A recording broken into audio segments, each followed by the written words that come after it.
24 November বিপ্লবী নলিনী গুহ সভাঘরে শারদীয়া 2024 অক্ষরভূমি সাহিত্য পত্রিকার তৃতীয় বর্ষের তৃতীয় সংখ্যা প্রকাশিত হয়ে গেল। পাশাপাশি গুণীজনদের সম্বর্ধনা সহ কবিতা পাঠ, আবৃত্তি সহ কচিকাচাদের অংশগ্রহণ সবকিছু মিলিয়ে এক জমজমাট সন্ধ্যা উপস্থাপন হয়ে গেল অক্ষরভূমির মঞ্চে। সম্পাদক দশমিক পলাশ জানান, সাহিত্যের সাথে মানুষের প্রেম ভালোবাসা বরাবরই থাকে, শুধু চর্চার অভাবে বহু প্রতিভা সঠিক স্থান পায় না। আমরা সেই সব গুণীদের জনসম্মুখে তুলে ধরার চেষ্টা করি মাত্র। প্রধান অতিথি হিসেবে এদিন উপস্থিত ছিলেন সমাজসেবী মনতোষ বেরা। তিনিও এই প্রয়াসকে সাধুবাদ জানান। তার মা স্বর্গীয়া কাজল রানী বেরার স্মৃতির উদ্দেশ্যে সকল সাহিত্যিক, কবি ও লেখকদের হাতে এদিন স্মারক সম্মাননা তুলে দেওয়া হয় এদিনের আসরে। উক্ত সংখ্যায় মোট 48 জন লেখক, কবিরা স্থান পেয়েছে। অন্যান্য অতিথির মধ্যে উপস্থিত ছিলেন তুষার কান্তি মুখোপাধ্যায়, সুলেখা বিশ্বাস, নরেশ মণ্ডল, অনিল চন্দ্র শিকদার সহ প্রমুখ বিশিষ্টজনেরা। প্রথমে শুরু করেছিলাম সবাইকে নিয়ে কাজ করা, সেটা হচ্ছে কবিতার ক্যালেন্ডার দিয়ে। যে কবিতার ক্যালেন্ডারে সাধারণত লক্ষ্মী, গণেশ, সরস্বতী, মহাপুরুষের ছবি থাকে। তো আমার মাথায় নতুন একটা ভাবনা এসেছিল যে সেখানে তাদের ছবি না রেখে যদি কবিদের কবিতা রাখা যায় তাহলে বিষয়টা আরো অনেক বেশি প্রাসঙ্গিক হবে, এবং সেই কাজটাই আমি প্রথম শুরু করেছিলাম আজ থেকে আরো 3 বছর আগে। তো সেটা প্রশংসা পেয়েছিলাম। তো তারপরে দেখলাম যে কবিতার ক্যালেন্ডারটা তো 1 বছরের জন্য সীমাবদ্ধ থাকে, তারপরে সেটা খুব আর ব্যবহার হয় না। কিন্তু পত্রিকা সেটা কম বেশি সারা জীবনই থাকতে পারে, 20 বছর পরে একজন দেখাতে পারে যে এই পত্রিকাতে আমার লেখা বেরিয়েছিল। তো তারপরে আমরা 2022 সালে আমাদের অক্ষরভূমি নামাঙ্কিত একটি পত্রিকা আমরা প্রথম তার আত্মপ্রকাশ করি নন্দনে বাংলা একাডেমিতে। আজকে তার 3য় বর্ষ, 3য় সংখ্যা। আজকে কারা কারা বিশিষ্ট অতিথি আছে একটু যদি না? বিশিষ্ট অতিথি আছে বলতে আমার কাছে ডান পাশে উপস্থিত রয়েছে প্রধান অতিথি আর সম্মানীয় মনতোষ বেরা মহাশয়। আমাদের সভাপতি রয়েছেন, সভাপতি পত্রিকার, কিন্তু আজকের উনি অবশ্যই অতিথি, সম্মানীয় তুষার কান্তি মুখোপাধ্যায়। আমার বাঁ পাশে রয়েছেন কবি ও ছড়াকার সম্মানীয় তপন কুমার মণ্ডল। তার বাঁ পাশে রয়েছে অনিল দা, আমার মানে বয়সে বড় হলো, বন্ধু সমতুল্য। তার ঠিক পাশে রয়েছে বর্ষিয়ান কবি, সাহিত্যিক এবং সাংবাদিক নরেশ মণ্ডল মহাশয়, এবং মনমাঝিদি রয়েছে পাশে, সুলেখাদি রয়েছে। এরকম অনেকে আমরা যাদেরকে পেয়েছি প্রত্যেকেই গুণী মানুষ। আমরা চেষ্টা করেছি গুণী এবং ভালো মানুষকেই এই মঞ্চে মানে আনার জন্য, যাতে তাদের দ্বারা আমাদের এই অনুষ্ঠান আরো সুন্দর ও সাফল্য হয়ে ওঠে।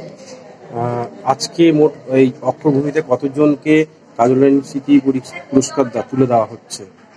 আমরা সিদ্ধান্ত নিয়েছি যে পত্রিকায় যাদের লেখা আছে বা যাদের লেখায় পত্রিকা সমৃদ্ধি লাভ করেছে তাদের প্রত্যেকেই আমরা কাজল রানী বেরা স্মৃতি পুরস্কারে পুরস্কৃত করব।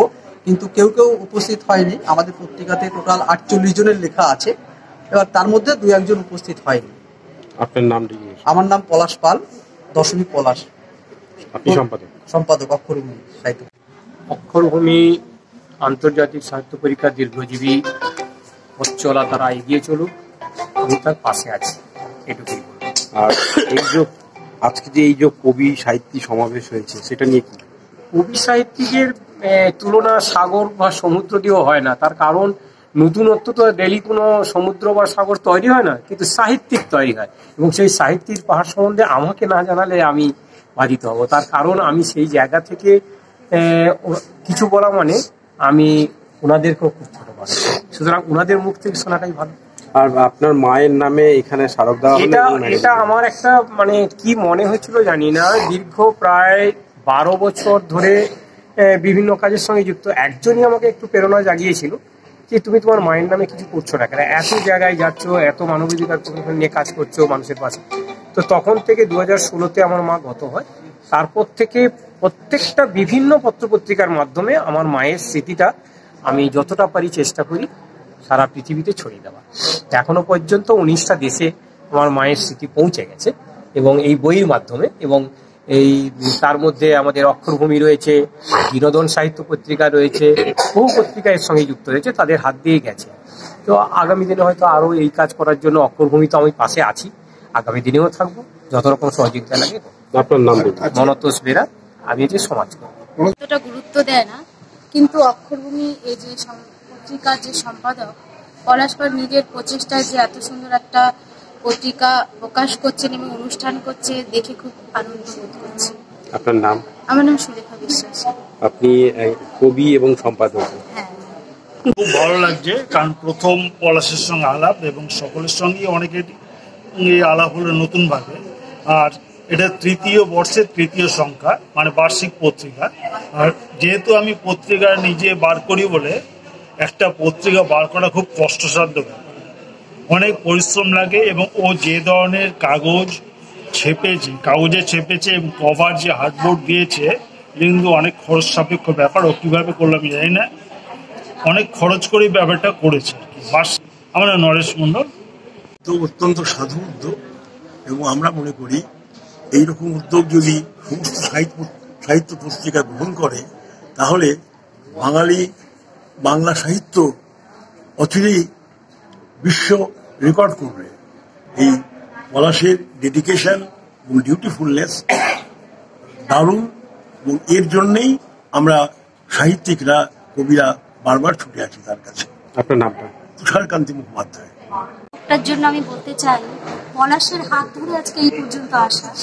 তো অক্ষরভূমি নিয়ে বলি, অক্ষর শুরু থেকে মানুষকে শুরুটা শেখায়, আর এখানে শেষ থেকে শুরু প্রত্যেকেই, মানে ছোট বড় প্রত্যেকেই লেখা জমা দিতে পারছে। এবং অক্ষর জ্ঞান যখন আমরা শিখি, বাচ্চাদের শেখাই অ আ ক খ থেকে শুরু করে, এই অক্ষরভূমি যেন ঠিক তেমন গোড়া থেকে হাত ধরে তুলে আনছে অক্ষরভূমিকে। আর দশমিক পলাশ সম্পর্কে তো বলার কিছুই নেই। দশমিক অর্থাৎ বিন্দু, বিন্দু থেকেই একদিন সিন্ধুতে পরিণত হবে এই অক্ষরভূমি, এই আশাই রাখছি। রানাঘাট থেকে আমি ঝুম্পা। আমি খুবই ভালোভাবে নিচ্ছি এবং প্রশংসনীয়ভাবে। পলাশবাবুর সঙ্গে আমি 2022 থেকে আছি, এর আগে 2 সংখ্যায় আমি ছিলাম এবং এই সংখ্যাতেও আছি। এবং আগামীতে আমি আশা করব যে আরও সুন্দর সুষ্ঠুভাবে যেন আরও পত্রিকা বের করে এবং সবাই যেন পাশে থাকে। আমার নাম অনিল চন্দ্র শিকদার। ব্যুরো রিপোর্ট, প্রিয় চিত্র সাথী নিউজ, কলকাতা।